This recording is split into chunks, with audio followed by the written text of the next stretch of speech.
Hi, everyone. Welcome back to the Triumph Strength and Performance podcast. On today's episode, Devin, Chris, and Andy invite on Allie Davey to share her experience with coaching in multiple states, her upbringing as a coach, and some programming principles she finds useful. If you like this, subscribe to us on YouTube, follow us on Spotify, and check out our content on Instagram at Triumph S&P. Thank you for listening and enjoy. So my name's Allie. I coach under my own business, Davey Strength. I've been coaching for powerlifting for a little bit over 2 years at this point, but I've been in strength and conditioning and that whole realm for 3 years.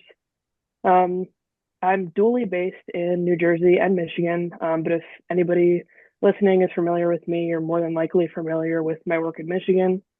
Um, I've been training for powerlifting for 4 years.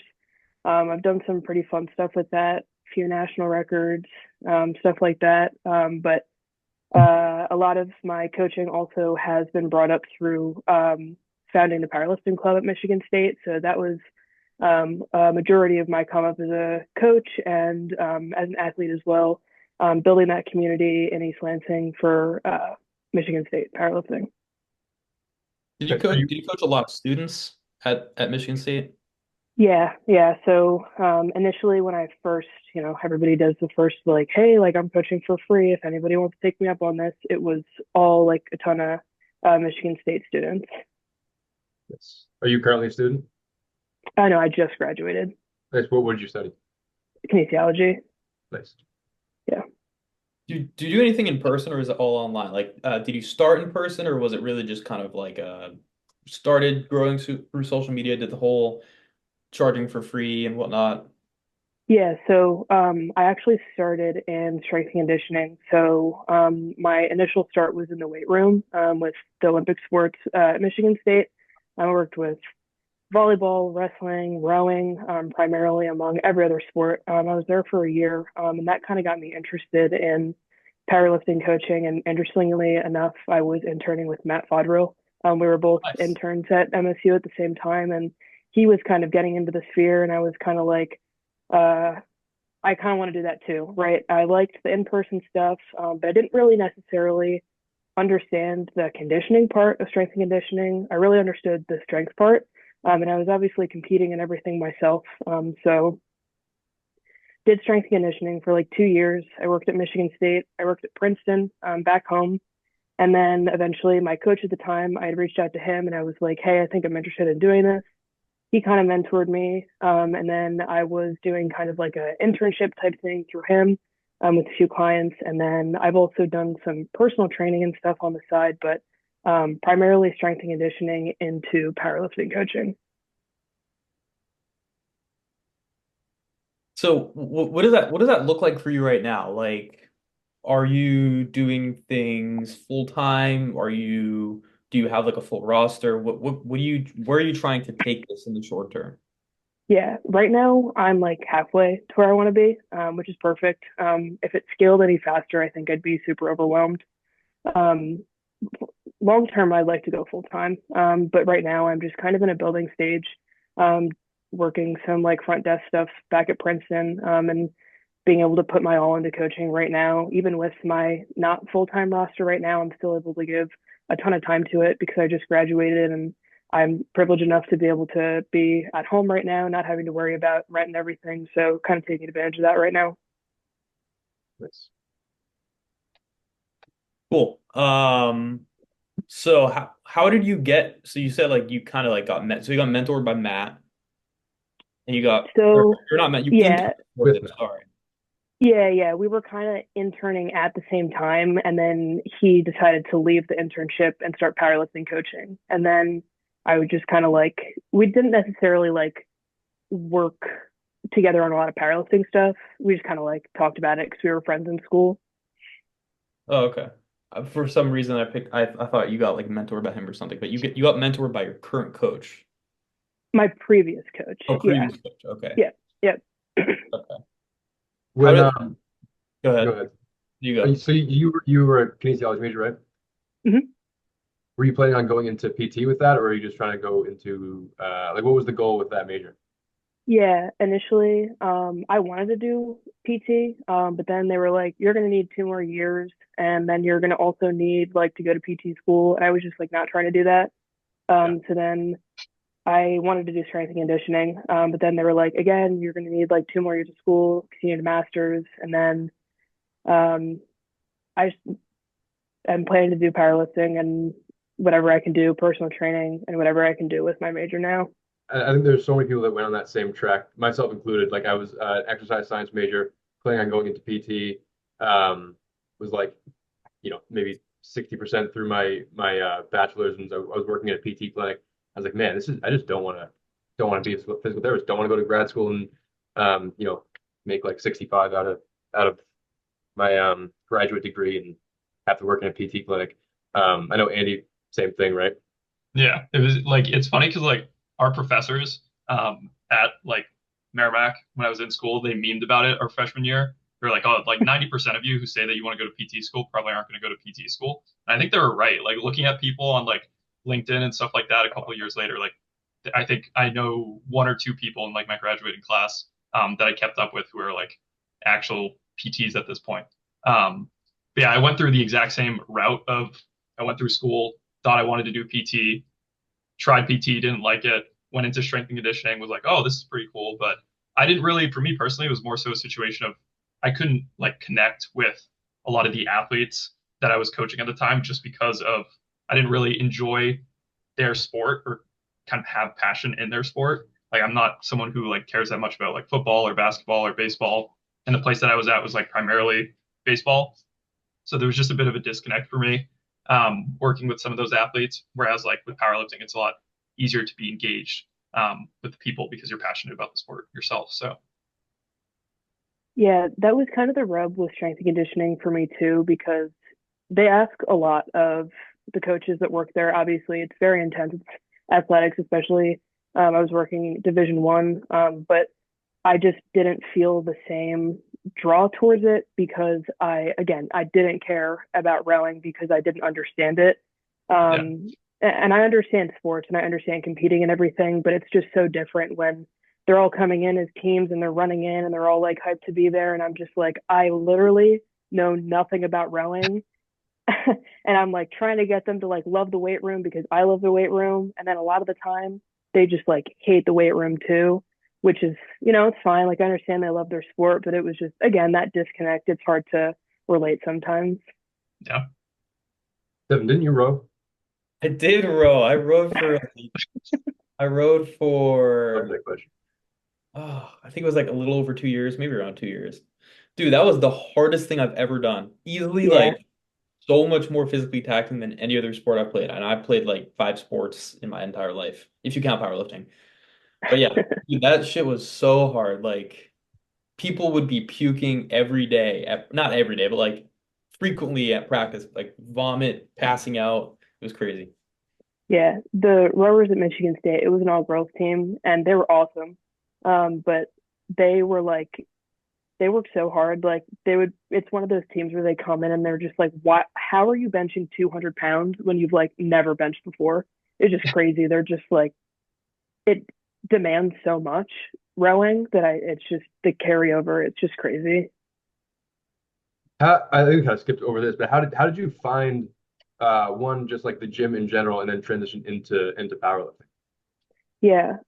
So I threw shot put and javelin in high school, and I'm just like horribly uncoordinated. I like pretty much trip over myself when I walk. I'm like really bad at sports and stuff like that. But um, they in high school they let us use the weight room, and that was the first time that I had ever been exposed to it. I had a friend bring me with him freshman year, and I like benched the bar for the first time, and I just like fell in love with the weight room. And they had a record board in our weight room, and like I just like wanted to break every record on the board. I just wanted to get as strong as I possibly could. And that's what I ended up doing. Like I stayed in track so that I could use the weight room. And then it got towards like 2020 because I graduated in 2020 and I was like looking into competing and all this stuff. And I was like, oh, this is going to be great. I was like about to sign up for something. And I was getting ready at the gym that I worked at to compete and everything shut down. Obviously, it was quarantined right around March time. So then during that time, I just started doing like a ton of research. The first powerlifter I found out about was Sean Noriega. So I was looking through a ton of his stuff. And then I ended up competing in, I think, November of 2020 for the first time after quarantine and everything was said and done. And then it's history from there. Nice. How long did it take you to start taking on clients after you started training it yourself? Um, I think I took on my first client late, like August 2022. And I think what kind of prompted me to get into actually coaching powerlifting, because I was really against it at first, was I herniated disc in my back and I had like a really tough time just mentally with the sport and like wanting to stay in it and all this stuff. But one thing that I could do is I could bench. So I was like, I'm gonna try to make my bench as best as I possibly can. So then I started doing a ton of research into benching and stuff and how to make it the best. And of course, like Sean Noriega videos and everything on YouTube. And then that kind of spiraled me into wanting to learn more about like the science and how to make people stronger for powerlifting. Why were you against it at first? You said you didn't want to coach at first. I just the personality types can be tough. I think initially I was afraid, especially too. Just like seeing what other powerlifting coaches have to do. It's super demanding, honestly. Like being a powerlifting coach, especially initially, like I didn't know how to set a lot of boundaries, and I was afraid of not being able to initially set boundaries and then get myself in this hole of I'm responding constantly and I'm just giving, giving, giving. So I think that's one thing that I was afraid of at first. And then again, kind of going back to the strength and conditioning thing, like I was afraid that I wasn't going to mesh well with other powerlifters. So there was that. It's funny you say that because like every single time I talk to someone who's started coaching, they say the exact same thing. It's like, oh, like, you know, like we did a podcast with Steve last week and he phrased it like I think he said like you have to almost over deliver at first, right? That's kind of how he phrased it. It's like you just have to do everything you can to kind of just be like super good off the bat. And kind of like you said, like the lack of boundary setting, you're replying to people at midnight, programming all the time. You're just like you got to make yourself as available as possible. I feel like a lot of people just started out that way. And some people just do like I think Marcellus is just like God, Marcellus is crazy, but Yeah. he's always online. But yeah, like it's interesting how that's such a common similarity for people. Like always replying to people, you're it's a quick response times, things like that. So it's kind of I don't want to say relieving in a sense, but like it's a common ground that a lot of like upcoming coaches experience until you have like a nice rhythm and you can kind of set these boundaries and whatnot. So Yeah, and I think I've honestly like from what you guys post too and what you guys share, I've learned a lot more about like I should give like I think it was one of you guys that posted like, oh, I give like a communication guideline sheet and so people are like aware of like when I'm online and when I'm not and people know like what time I log off and that's when like I'm done. You should not expect a response.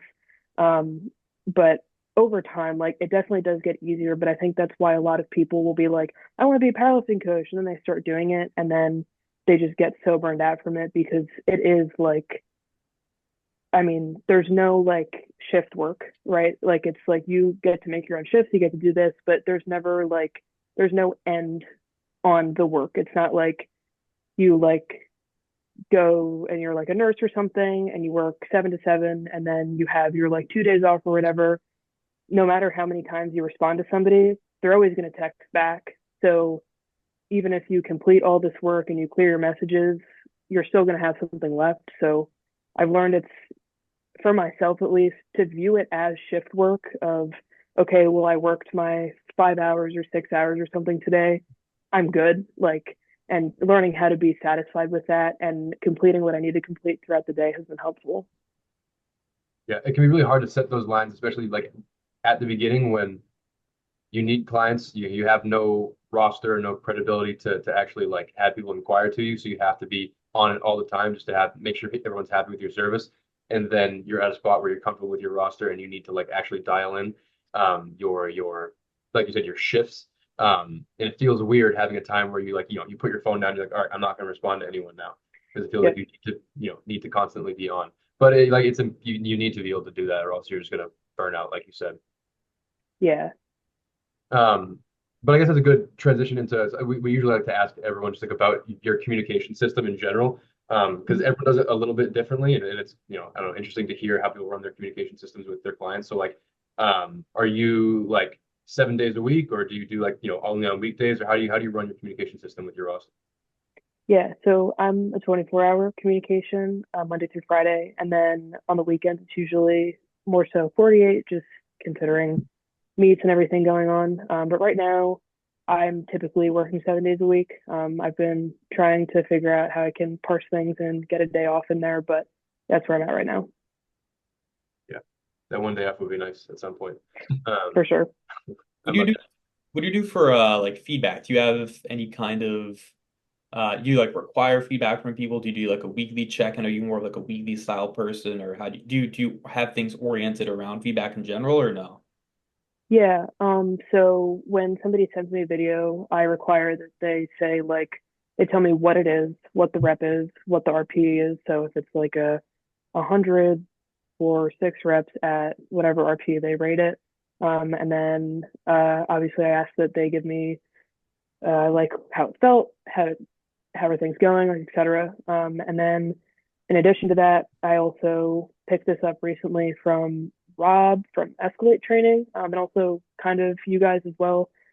Just last week, actually, I started doing I have everybody submit a like review form at the end of their block, kind of get their minds moving of how I want them to give feedback and what they should be thinking about.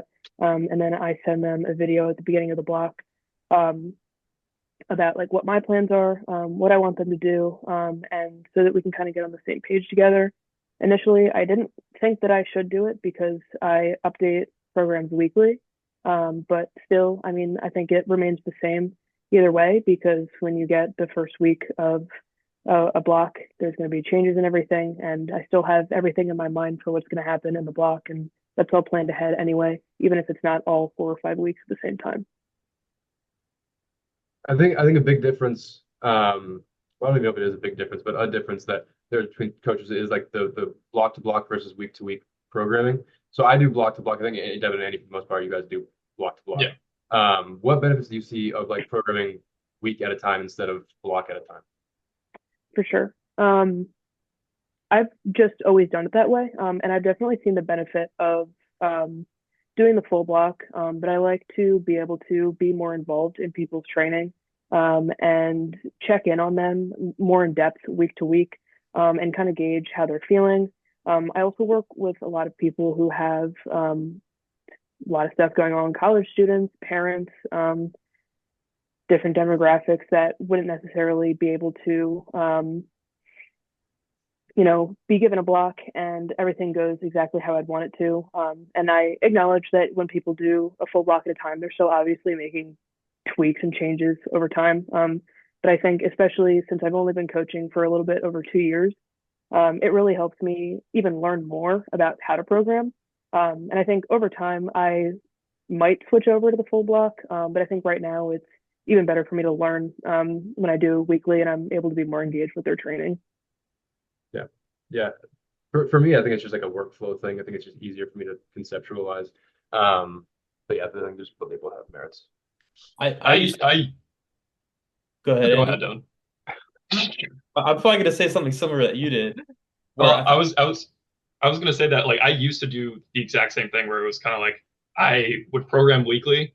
I program like block to block for most people, but there's definitely a couple people who like either for injury purposes or just like scheduling purposes, you'd go week to week. But a while ago, I used to do week to week for pretty much everyone. And I still have the habit of kind of like going into everyone's sheet at the end of the week just to kind of check in and take a peek at everything. Because I do think that's super valuable in terms of like week to week almost like forces you to sit down and look at things a little bit more closely and say like, okay, what is going on this week? What's going on next week? And like you're almost just like forced in that scenario to kind of really pay attention to things. Whereas I feel like with block to block at times, it's easier to be a little bit lazier with it, where it's kind of like, okay, I can set it and forget it. And just like, so long as person's giving good feedback and saying things are going well, you almost like not tune out of it, but like you're not as keen to kind of really nitpick things that way. Hmm. I think there's also like what I was gonna say was that I just used to do week to week in general, like kind of like Andy did, but um, I think there's also just like a psychological component to it where some people just like need their training week to week. If you write someone a full block and actually I when I was doing one of my like initial overview videos for a block, I told someone I'm like I don't want you to go right to the end of the block and look at these end ranges. And then she texts me in the middle of watching the video, and she's like, "That's so funny you said that because that was the first thing I did when you sent me this block." So it's like there are some people that just like can't do the full block, like they just like are way too oriented around how they're going to end it or whatever. And I think like from what I found, that's the number one thing that weekly programming, you know, it's the number one obstacle that we can hurdle across with weekly programming. It's like you almost are forced to not be numbers oriented. You don't know where your coach wants to end the block. You can't be too overly focused on how things end in general, and you just have 1 week ahead of you at a time. But kind of like you're saying, it's like even if you do check, like you have a full block and then you check it weekly just to double check and kind of touch base and whatever writing the week at a time, it just like I feel like there's a degree of kind of I don't know like attention to that where you can see the numbers that someone takes for say someone just did week one or something and you're about to write week two. It's like okay, this person took this number at this RPE, and then you write according to that. You know what I mean? As opposed to having a full block in front of you and just checking like okay, everything that I've already planned out is we can keep that. And like Chris said, I do everything block to block. There are some cases where I will do week to week, mainly just for like those psychological reasons. But right now, I think I do everyone block to block. But there are so many times, and I'm sure Chris and Andy can agree, where I just go back and I adjust something that I think needs to be adjusted. It's like sometimes I'll even rewrite an Hmm. entire block. Like say someone does 1 week of a block and gets hurt, and then it makes no sense to do the rest of the block as planned. I just have to basically rewrite the whole thing. Whereas if you do 1 week at a time, you don't have to do that. Yeah. And even with like, I kind of spoke about it before, but with the weekly blocks, I have like a coaching master sheet where it has like everything that I need for my sake. I have this like really weird like chicken scratch sheet where it's just like everybody's progressions for like every block. So even though I have like I'm doing everything by the week, everything is already planned out in my head. It's just not exactly, they're going to go from 285 to 295 or something or whatever. But I definitely see the benefit of the block writing, especially with like a team like you guys where you're like 30 plus athletes or something each. It's like you can't necessarily be updating 30 weeks every single week. Like that can get pretty ridiculous. So it makes sense. I think Andy, I don't have the master sheet, but I think Chris and Andy have something similar, I guess. Um, I mean, yeah, I have a sheet with all the updates that need to get made. Yeah. Oh yeah, yeah. Yeah. Not like you don't. I mean, I think who is it? I think it might be Andy who has like you have like lifter notes for each block or something like that. Oh, Mm. yeah, I started doing that recently where it's just like I track like best sets from the block, like certain volume, like sets sets per block for each lift, um, on the final week of the block and just like random shit like that. And then I'll do the same thing with like the chicken scratch and just like jot a few notes down about like how a certain week went, when I'm kind of like looking over that week or how a block went when I'm like writing a new block or whatever it may be, and I have that all in one sheet for the entire roster. Hmm. I used to like probably like a year ago had a sheet of like everybody's best like one reps in training, in a meet, like rep PRs and everything. But as time has gone on, obviously it's been harder to keep up with and everything. But there's definitely a huge benefit to having something like that too. And that's that. Besides Sean Noriega, who are some like influences that you learned from the most when you were up and coming? Because I feel like a lot of especially just like the online coaching scene, it's a lot of learning from others and passing information down and networking and whatnot. So who are some of like the people that you learned the most from when you were up and coming? hmm So, obviously, my first coach, Jay Karbowski, was super, super influential for me. I learned a lot from him, and he was an awesome resource to have. And then I also did an internship with Jason Tremblay from the Strength Guys, Oh, and I nice. pulled a lot from them too. They are awesome. They're really interesting because they're super, super heavy into science based. So I mean, if you ever read any of their stuff, they're super cool. If you're like into science stuff. I also recently started getting mentored by Sean Collins. I really like his style. He's super cool. And then kind of like older stuff from him, but Joey Flex, his older videos, I really like them for like mindset and like how to approach training and meets and stuff. And I think that's that. Obviously, like everybody's up in powerlifting now and stuff, and I'm definitely watching that too. But I would say like the biggest for me is probably the strength guys. And then over time, it's just kind of been like bits and pieces of everybody that's been like more present recently. Strength guys, they're really into their percentage based work, right? Yeah. Yep. Yeah. How does that bleed into your programming? I know because I know I don't know, maybe 90% of what I program is not percentage based. But whenever I see like, I don't know, Taylor Atwood's programming or stuff like that, it seems like it's always, um, load prescribed. Do you feel like you lean into that a little bit more? Not anymore. I did that for like a year and a half, and it works well. And I think it's really interesting because it's a static data point. And I think a lot of what I used to do before I, kind of changed up what I was doing was I would keep either weights, like it would be like the weight would be the same or the percentage would be the same. Then I would either increase reps or increase sets over the course of the block. It's just a different way to program versus what I'm doing now. I kind of lean more into what the typical like meta of powerlifting is now, and obviously I still pull from that. But I'm more into RP based training right now. I sometimes had a few like we'll have a few people that are on percentage base, especially if there's anybody who's injured. I'll use that just easy progressions there. And I think just like 2 blocks ago, I had my last person that was percentage based switch over to RP. Nice. What's it like with Sean Collins? He's great. I have a call with him tomorrow. And our first call really was um, more so about like kind of like boundary setting and stuff like that, and more so about myself as a coach and kind of getting a better system together. But he's a really cool dude. I think he doesn't post as much on social media as he should. I think he's kind of like a Brad Couillard type of like, you're so smart, like why don't like more people know about you type deal. But Sean is super cool. He's a wicked nice guy. He's always very friendly whenever I've seen him at meets and stuff. Yeah, he's Yep. he's like in our area for the most part. He's in New York, Okay, yeah, I yeah, I think. He's in New York, right? think Oh, yeah, so. I think so. He's Yeah. got like a lot of like people up in that like northeast type area though, I think. Yeah, he'll be at the Odyssey meets every now and then. Yeah. Um, So, Is that regionals too? yeah. yeah.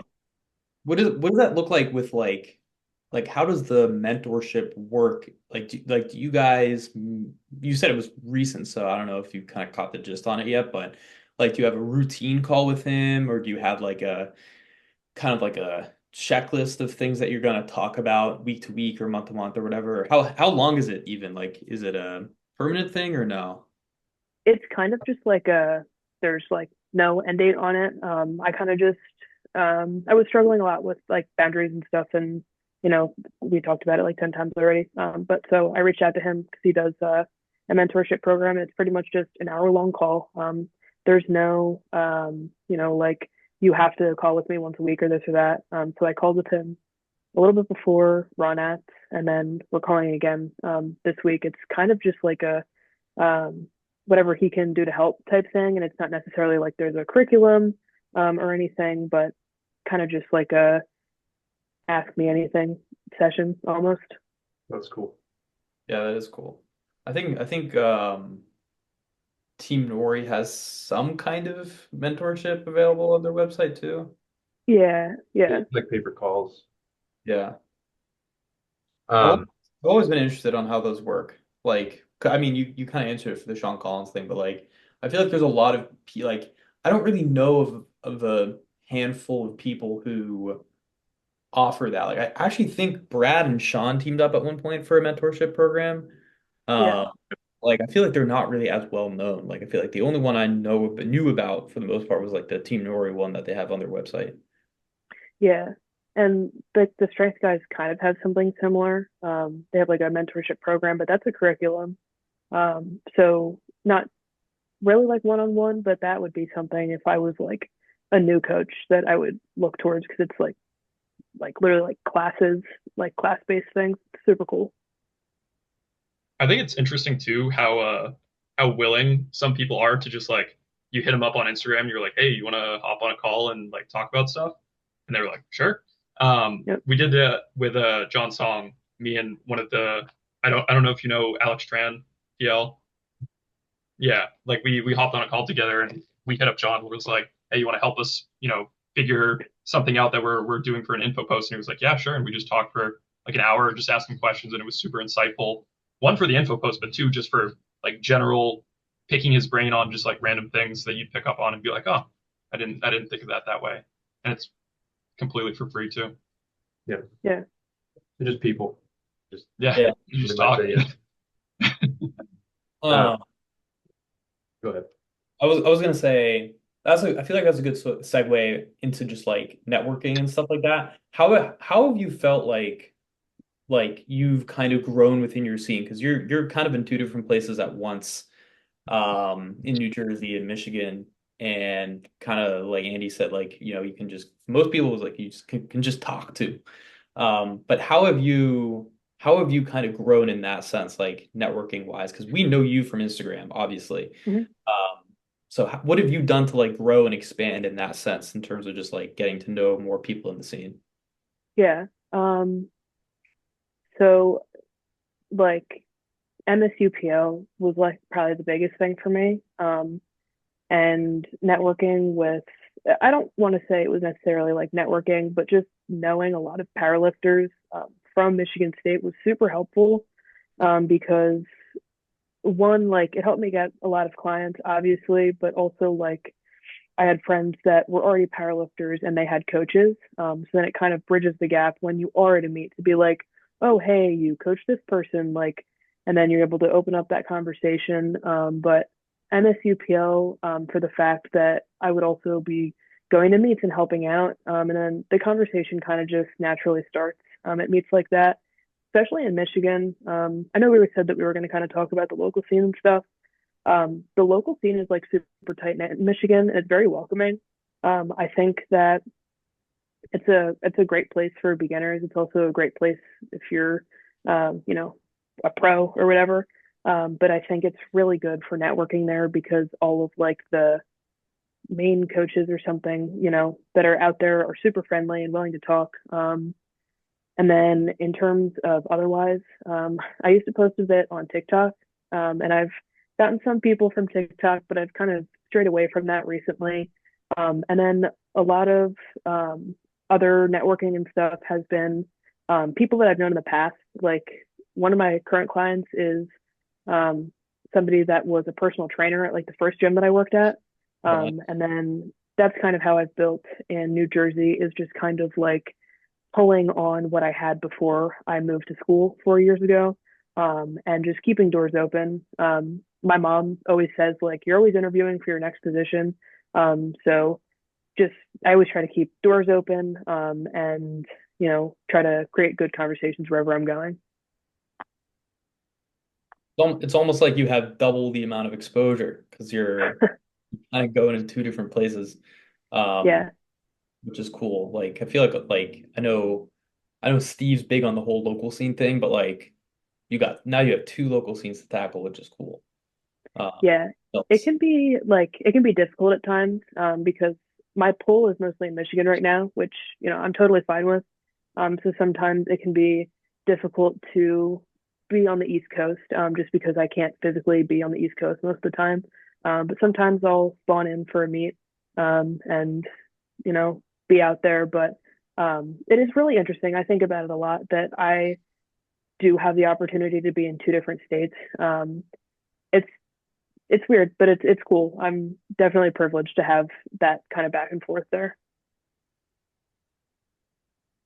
And I think this can also kind of apply to all of us here too, because we use Instagram a lot, but like how have you relative to just like the in-person stuff, like do you find that uh Instagram in general, because you said you kind of did your thing on TikTok too. But do you feel like Instagram and networking through that has kind of helped you grow beyond the whole in-person setting? Yeah. Um, I don't necessarily do a lot of informational stuff as of lately, but that has helped a little bit. And I think also just like I don't know, networking on Instagram tends to be easy. Like people's posts, and if you're like supporting them, sometimes obviously I'm doing it out of goodwill. I'm not supporting somebody or commenting on their post because I want to get them as a client. You just somebody puts up something crazy and you're like, good job. And then sometimes that can come out of that. Um, Instagram, it's pretty helpful. It can also be difficult sometimes. But yeah, Do Is you, there a reason I you think strayed away from the TikTok side of things? say again. Is there a reason you strayed away from the TikTok side of things? I've never touched it myself.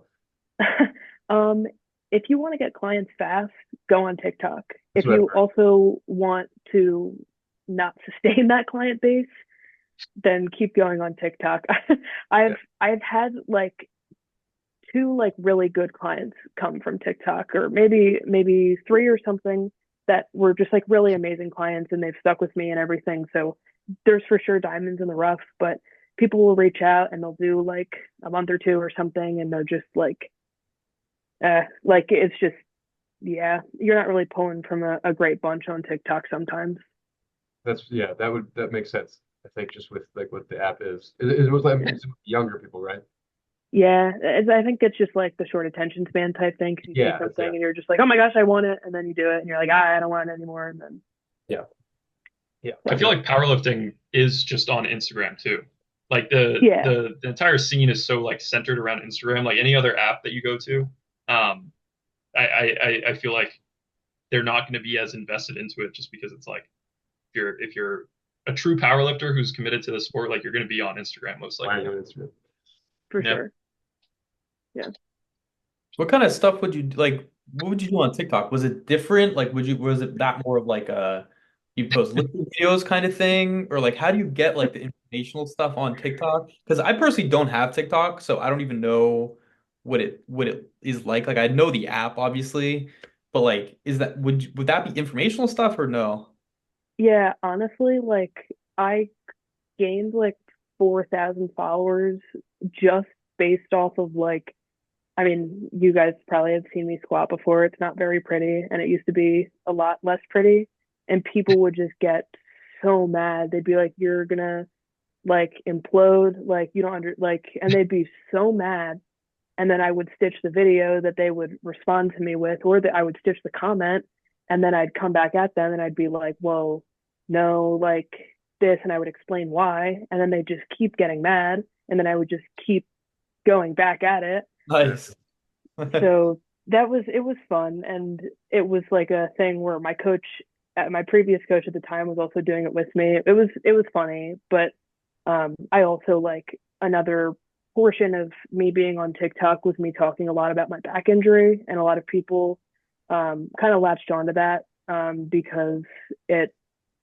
I mean, a lot of people deal with low back injuries, and that's where some of my like great clients have come from, just because that was like genuine media that I was putting out there.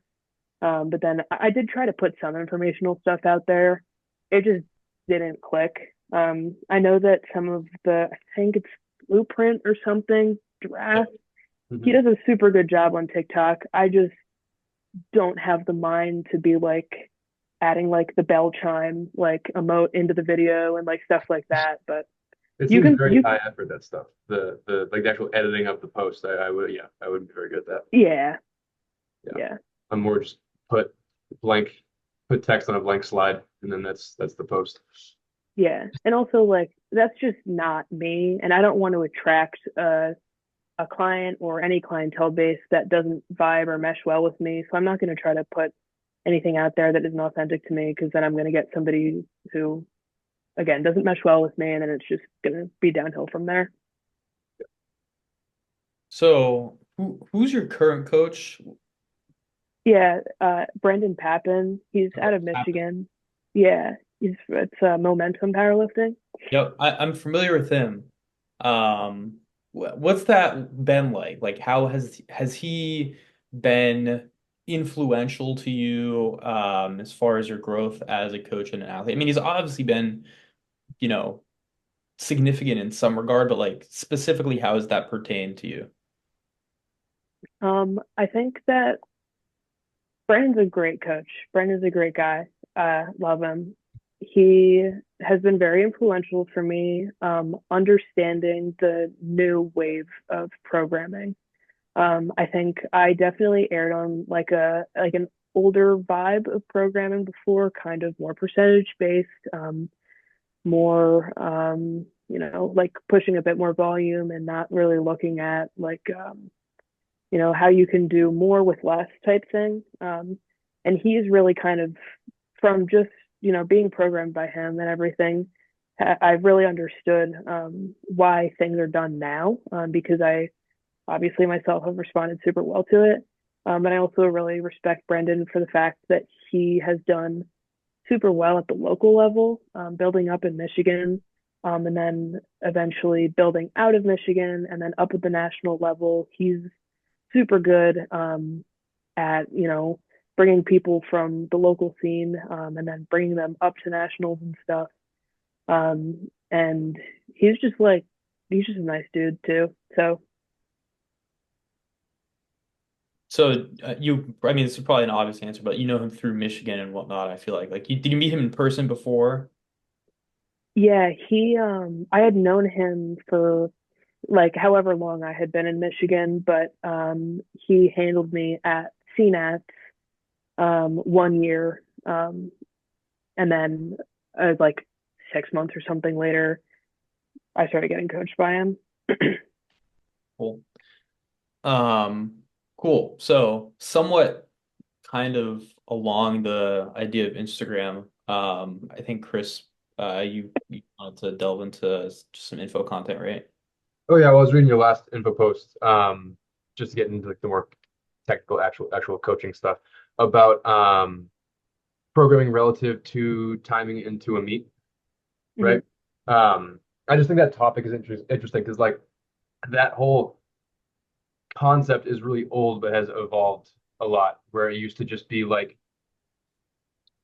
we're like just block periodization, right? We're doing X by this amount 3 by 8 into 3 by 5 into 3 by 3, and then just tapering into the meet, whatever. How do you view how the training continues after a meet into an off season, into meet prep, and into meet day? And how are you doing like volume blocks, or are you how do you approach that in general? Yeah, so in general, I'm just trying to figure out what works well for the athlete, and I typically will run something along the lines of if they're fresh out of the meet, we might start with a baseline of like triples or something, and then do 2 blocks of that, 2 blocks of singles, or 2 blocks of doubles, and then 2 blocks of singles or something like that, just kind of as a baseline. And that can differ depending on if they're not really doing well with the triples, we might kind of change into something else, or if they're doing super well, we might run it for another block or something like that. And I wouldn't necessarily say that I'm running like a volume, then a strength, then an intensity, or anything like that. I kind of just look to figure out what they respond well to, and then I will just kind of run that, and then make tweaks along the way, and then see how they do with it. I am definitely not somebody who makes very large changes block to block. At least I try not to.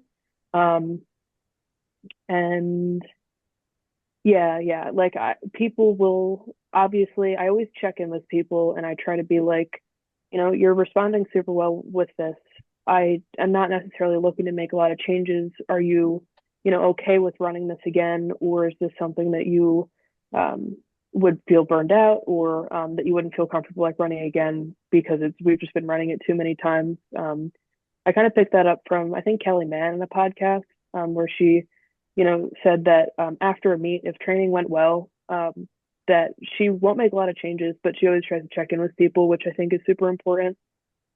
But yeah, I think that answers sort of the question. Yeah. Yeah, Yeah, the mental aspect is big, I guess, with like people getting burnt out on training, but it's kind of frustrating when like you have something that's working and is working for a while, and they're like, I'm getting bored, and you're like, can you just not get bored though, because we're getting stronger. But yeah, like I guess the reason I ask is because I think most people have kind of gone away from that, volume block into whatever label you want to put on it block. Um, and like, if we're progressing on sevens, then we're going to run sevens into the meet. Um, but as far as something like I think you mentioned technique in that post as well. Making technique changes. How close to the meet day are you willing to adjust the technique, or is that something that's purely for like as far away from meet day as possible? yeah. Obviously, ideally, we make changes 20-ish weeks out or more. But sometimes that can't be the case.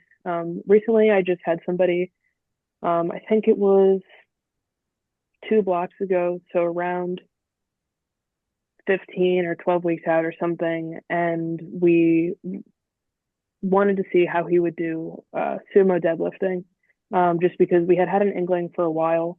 So we put it in on his secondary day, just kind of as a let's see how you do, see how you perform. And then eventually it started to outpace his conventional. So then we put it, so he had sumo on his secondary day, still with conventional back downs. And then we figured out, okay, I think you're going to do super well with this. Let's put, let's give your single at the top of the week as sumo, but then leave the conventional back downs. And then he went well for another block. So then now we're in this final block leading into prep, where he's double sumo on the, or primarily sumo on the secondary day, but then he still has conventional on his, or I'm sorry, on his secondary day, he just has sumo. But then on his primary day, he has a sumo single and then his back downs are conventional.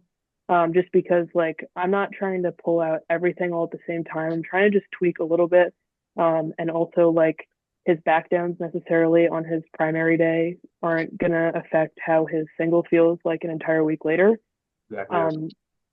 Yeah, so just kind of left that in there. So I'm willing to make changes like 12 weeks out, like if needed. But I really just like to have people like vibe for the last like 2 or 3 blocks of prep, especially if they have like training momentum and they're just kind of like falling every week.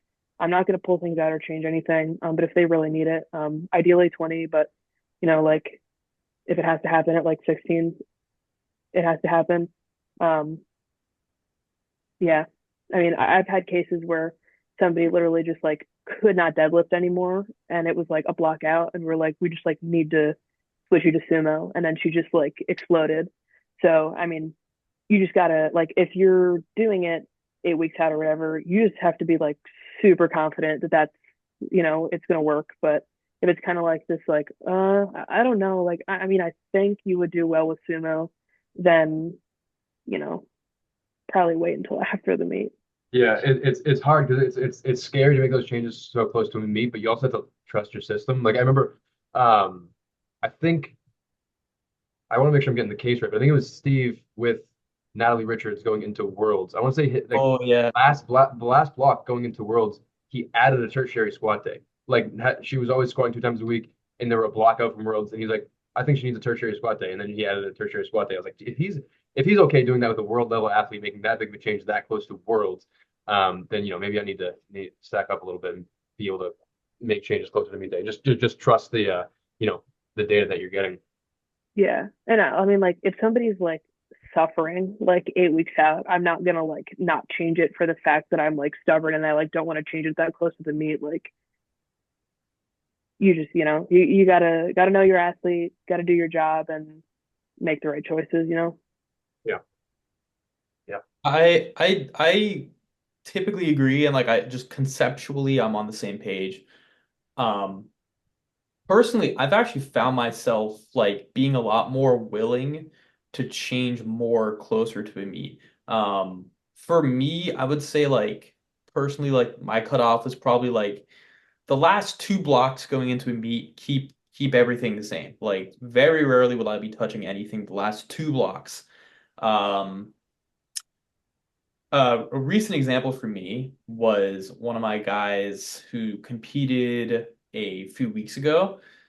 Um, so like long story short, his squat like just stopped going super well. Like he hit 197.5 for three, and then that was like a good eight and a half RPE, and then three blocks later, he hit 200 at like almost failed. Um, and that 200 at 10 was like I think it was like a block out from meet day, or maybe two blocks out, I forget. But I was like, that's not good. Like obviously we don't want that. Just like it was just like the squat just regressed in the span of three blocks. And straight up, like the last block of prep, I just added belt squats. He was not doing belt squat already. Like just his feedback was indicating that he needed more volume per week. I didn't want to give him, more back squatting. I didn't want to, increase specificity or do too much because I didn't want to like disrupt the whole system. So I just straight up added belt squats, like a full on like two or three sets pushed to like a true 7-8 RPE, and it made the world of a difference. And he ended on 2 to 7.5, and it was easier than the 200 from 5 weeks prior. So yeah, I feel like kind of like we talked about before, just like finding influence within the people you're kind of close to and learn from. I feel like, and I think Andy can kind of agree, and Chris, to be honest, because um, you guys had a lot of like initial change when you guys first started working with Brad and Kelly, but like I feel like like a lot of the times I used to not want to change a lot until I saw Steve start changing a lot for me and him being okay with that. Like first block with Steve, dude, everything was different. And I think same thing with Chris and Andy too. Like just straight up everything was Yeah. different. Wasn't even like gradual changes over time. It was just like straight up new block, we're gonna run this, adapt to this, fix X, Y, and Z, fuck it. Um, and I feel like I've kind of started to pick up a similar like approach where I'm trying to like again trying to like Chris said like trust your system, but be more okay with also trusting intuition. Like kind of like you said with the whole like conventional sumo thing. Like you just kind of had like that feeling that sumo would be better. Um, so yeah, I don't know if you guys have done or biased towards the same or not, or if you guys are still extra careful, but like there have just been definitely for me like some really odd cases where like just like that, like I just straight up added a whole new significant accessory, which is somewhat contributing to squat volume per week. Just like at literally the last second. Yeah, I mean, the I more feel the like more work you get in, I think the more confident you are in making those changes. Like it's just easier Yeah. to pick out what you need in a program the more times you've seen the same issue. you just got to be confident. Like if the feedback from the athlete, if the intuition that you have is just like if everything's pointing to something like being the answer, and you're just like holding back on pulling the trigger for that answer because it's like close to meet day, I feel like obviously that's relative. Like when you're 2 weeks out, like you're not going to make this like giant overhaul, but like I think having the confidence to be able to make a change like that, as so long as there's reasoning behind it, and you feel like that's enough to pull the trigger on that, I feel like you just gotta do it sometimes. Yeah. Yeah, and it just kind of comes to with like Chris said, just like trusting yourself, and you have to prove to yourself over time that it's like, okay, well, like I added this tertiary squat day and it did help. Okay, I added this like random thing and then it did help. So you're proving to yourself in your mind over time that you can make these changes, and they will work out. But yeah, I had an interesting case where this guy that I coach, he just kept having horrible week fours, and I kept trying to like pull back volume or do this or whatever. And then one day I was like, what if he just had a fifth week and we just saw what happened? And he had the fifth week and like he just went crazy. Like he just like immediately just like went insane. So like the intuition thing I think is super important, and like it doesn't necessarily always have to be like, well, like I saw this in a video or like I read this in like a textbook or whatever. Sometimes it can just be like, like let's like see what happens. Yeah, a lot of it is really just like a fuck around and find out kind of thing. And Yeah. obviously that has to do with like proximity to a meet and stuff like that, but it really is like I find myself like the kind of fuck around and find out situations are stemmed from one of two things. One is you just have a feeling that something's going to work. You know, like you feel it, you just kind of have a general sense, and maybe that's a shot in the dark. And then the second one is really just like from previous, or not previous, but like from athletes of a similar demographic that you coached. You know what I mean? Um, like for example, maybe like the lighter to middleweight female girls can handle just like a lot of, you know, high intensity top sets on bench. That's personally what I've found. And some like for example, if I have a middle to lightweight female who isn't doing a lot of heavy top sets per week and her bench isn't going the way we want it to, maybe that's a way that I'm gonna kind of push their training. So it is a lot of Mm. just like you just gotta like try stuff sometimes and be okay with it not working. Way I like to phrase it is almost like I think Mike T was the one who said this, and this was actually one of like the big things that influenced me like years ago when I started coaching. But like it was on a podcast, I think, or a YouTube video or something of his, where he was like, you just like you don't really need a reason to try something. Your reason can Yeah. be you just want to see what happens. You know what I mean? Yeah. Yep. At the same time, though, there too, like you have to have there has to be like a sensible kind of like spot to do that. Like there's a time and a place to take that approach to it, and there's also a time and a place to like, you're if someone's having amazing training, you're not gonna be like, oh, I want to fuck around and find out with like this thing, and that could potentially like throw that out of whack. Exactly. Yeah. Exactly. Like there has to be like guidance to it, you know, like if like Yeah. someone's training is going so well. And that also kind of comes full circle to the whole like the Kelly Mann point where she checks in with people to see if they're bored. It's like, you know, you have to make sure that once you find that system or that microcycle layout or that perfect dosing for a certain lift, whatever, it really truly is the best case scenario of just like you just milk that for as long as you can.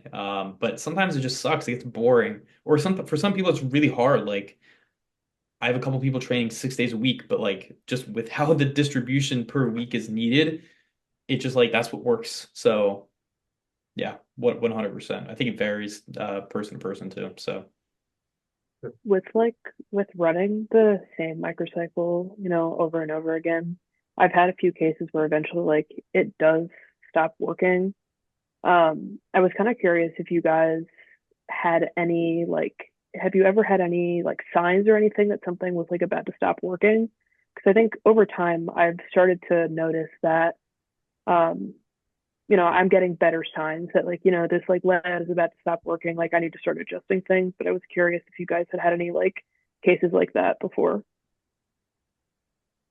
Yeah, we talked about that on we were just on D Shell's podcast recently and just like talking about like you have this layout that works for a lifter for however long, and then you get to a point where it just for whatever reason, nothing like there's no thing that pops out as to why it stops working, but it just stops working.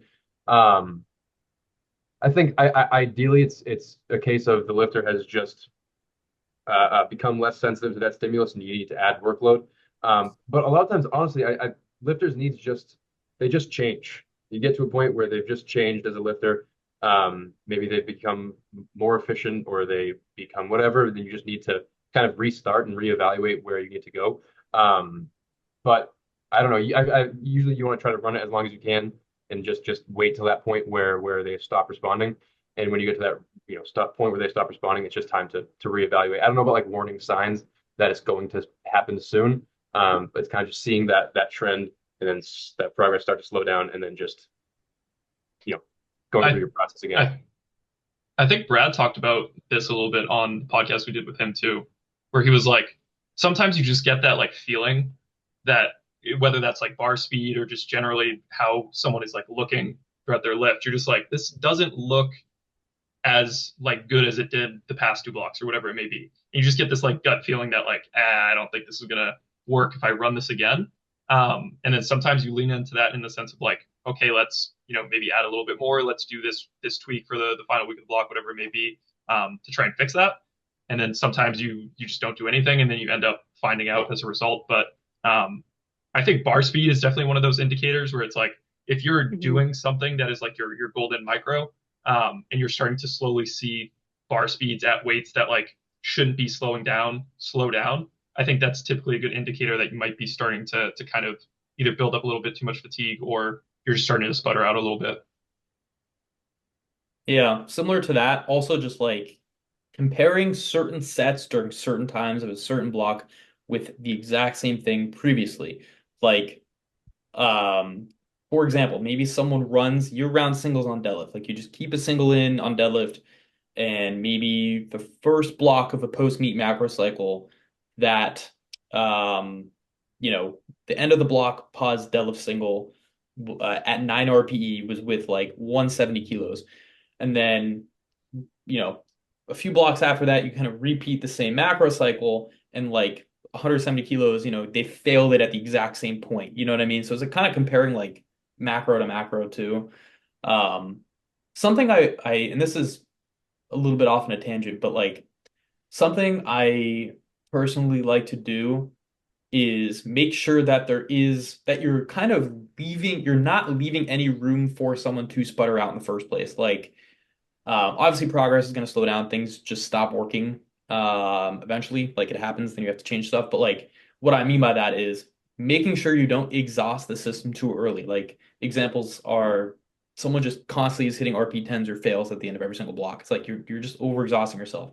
Something I do is like say at the beginning of a full macro cycle, like we'll start at something that we can pull back from and increase absolute intensity as a result. Like Ali, I think your example of like the two triple blocks, double blocks, single blocks, like you're leaving room to progress the entire time. Like maybe start someone at like a pause double, bring them down to a pause single, bring them down to a comp single. Like you're leaving room to actually put load on the bar so you can build that momentum and you don't really hit that wall over time.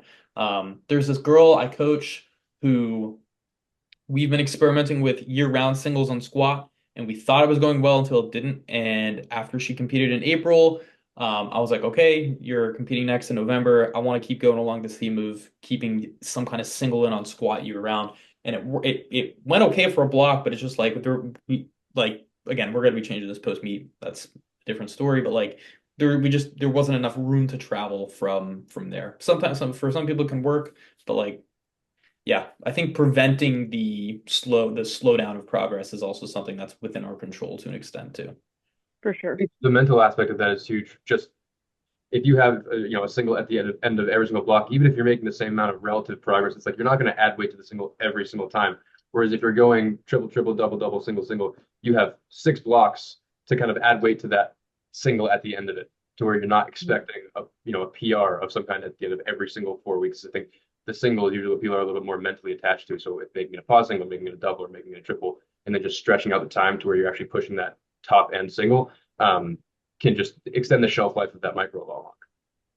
Yeah. Do you find that happening more often on bench because people use singles so often? Like they almost expect like, oh, every single block I should be ending on like this 2.5 kilo, this 5 pound, like all-time PR. Whereas like realistically, that's not going to happen. So do you guys have any like methods that you employ to almost like obviously making progress to the point where you do hit PRs each block is cool, but to almost like create that same sort of sensation with something like bench press where it's like you probably have that single in, but like what else around it is progressing to make you feel like you're making that sort of progress. Yeah, I've even just, had people move away from having a single on bench and had it be a triple or a double. Or something that my coach does for me is right now, my primary day is close grip. So just having a different variation as the primary can be another option there too, just because again, it's like, it makes sense for specificity's sake, especially for bench to have a single year round. But if you're training with somebody, like legitimately year round and you've had this client for 2 years or something, you probably want to switch it up at some point because it's only so interesting for so long too. Um, this might be a very like generic and boring answer, but like just like capping people. Um, like telling people to not load more. More so what I'm going for, like obviously, like you said, Andy, we're not going for like a PR every time unless we are. But just like making sure we're getting the stimulus and focusing on the stimulus. Like the end of the block goal, like say I'm doing, I don't know, like a 4 week block and we're going RP 6, 7, 8, 9 throughout the 4 weeks. The goal is to like hit that stimulus of an RP 9 at the end of the block. I don't care what the Yeah. number is, unless I do, but just making ssure people understand that the goal is to just get the desired stimulus and move the set rep at RPE, not fight for a number. Again, just like capping people, like maybe for 3 blocks in a row, I'm gonna have someone end a bench single at like 95, 96%, and it moves at like an 8 RPE or something. And it's just like I'm gonna make sure we hold back so we don't just jump the gun and hit this 10-pound PR. Instead, we just milk it for as long as we can. Yeah, Yeah, I absolutely. agree with you on that. I think like it's mainly about client education at that point. They just need to know that that's not how things work. Like we can't just PR every single block, and you kind of need to be okay with that if you want to progress over the long term. Like if you hit 2.5 kilo bench PR every single block, you're going to be benching 500 pounds in a year, but you're also not going to be doing that. So Yeah, for sure. okay, thank you everyone for listening. Which number podcast is this? How many have we done? Ooh, I don't know. I don't know, man. All right, thank you everyone for listening to our podcast with Allie. If you want to find us on Instagram, Triumph S&P. Allie, what's your Instagram? Davy Lift Find is her on at Instagram. Davy Lift. Anything else that you want to like plug? Do you have like a YouTube or Do you have a coaching team page? oh yeah. Yeah, my coaching team page is Davy_strength, so you can find me there as well. All right. Plug the TikTok too. My TikTok is very inactive, but it is also Davy Lift. All right. Thank you everyone for listening.